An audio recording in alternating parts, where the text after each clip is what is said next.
football coach Joseph Smith. Coach, how are you doing today? Doing well, thanks. Let's get into this last week's game. But we'll get into the game in a moment. But first, what that game meant. You guys clinched their 66th consecutive winning season. I know throughout the course of the season, there are other things you're concerned of. Week to week, you're worried about that game. Long term, I know this team has lofty goals.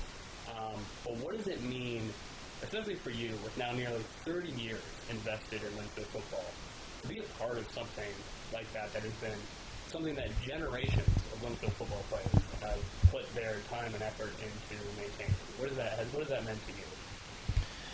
Well, it's been a long time, and been a part of a few teams, and so it is fun to just think of all the young men that have come through here and played here, and the contributions they've made to the program. It is pretty special. So when you step back, the streak is pretty important to us, mostly because we've won 80% of our games during that time. So it's not like we've been 500 and plus a game, but so I just really proud of the manner in which our kids have gone about playing and the manner in which they prepared, and that certainly has played out on the field.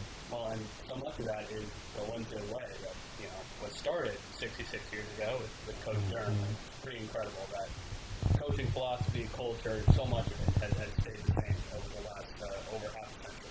But getting into the game, a nice win for you over Pacific. Did get off to a little bit of an interesting start, and you were only leading 14-7 at halftime. Decent amount of penalties in this game, a good amount of them coming in the first half. What was the messaging like during halftime to kind of shake off a little bit of an awkward start and really get things going in the third quarter? Sure. I think the offense played pretty well, but we kind of shot ourselves in the foot a little bit in that second quarter, which was frustrating, and there's some strange things that occurred in that game, but that's football. Things happen. But message-wise, we just we got to make sure that we just control the things we can control and not worry about some of this extraneous types of things that are going on. And certainly we got to watch our discipline, better there. And shoot, I even got a penalty, so I was a little surprised at that. But so I just think that the guys started settling down and played really pretty well. It was a good team we were playing. I thought Pacific was a fine football team, and so I was very proud of our defense. Boy, they played exceptional early on, and those long drives we had, I think, were really backbreakers to Pacific. And then basically the game turned to be, let's just don't get beat by a lot. And I know that sounds kind of strange, but very conservative style, on their part, just almost being happy to just keep it close, which is unusual. But I was really proud of our guys. They played hard. Offensively, another fantastic rushing day, 185 rushing yards in season high. Connor Morton with a career day, runs it in 3 times for scores. I think you guys had 7 different backs who got snaps yesterday or on Saturday. What has allowed the run game to really explode as it has the last couple of weeks? And how key is the depth at such physical position that you guys have been able to show off today? Well, a couple things are at play. Number one, I was really proud of our offensive line. They took that game a little personally in terms of one of our goals going in the game was, hey, we want to outrush these guys. A lot's been made of their great rush and attack, and I'm pretty sure we tripled their net yardage, so I was very pleased with that. And I really thought that would happen. But in our offense, you can't really, if you're going to stack up against the run, you're going to get destroyed against the pass. And what we got to make sure we have the ability to do is if you're going to lay back and try to get, double teams on your outside guys, et cetera, then we're going to be able to run the ball. And so that's what you see playing out is we have so much so we have some great speed on the team, and so that's keeping people back and just allowing us to run the football, and that's when we're becoming a very good offense is when we can do both, and that's certainly a goal here. I'm really proud of the depth, as you mentioned, at running back. We got a lot of guys that can run the football. They're protecting the ball nicely, which is very important in terms of turnovers and ball security. So yeah, I'm pleased with that running back group. Coach McMinnville does a great job. Yeah, he really has been this year. In particular, it just seems like next man up is as, obviously that's as football mentality as it gets, but particularly in that running back group, you see almost no drop-off player to player, even with how talented those top-end guys are. Yeah. So let's talk about their QB. Blake Eaton has been playing pretty well for a guy that hadn't started a college game coming in, and I was just thinking about this week, but very few high school starts even as well, with his senior year being that shortened COVID season. But he's top 15 in the nation in passing yards per game, and he obviously has helped lead you guys to a 5-0 record. What have you liked out of him? Where are you hoping to still see some progress in the second half of the season?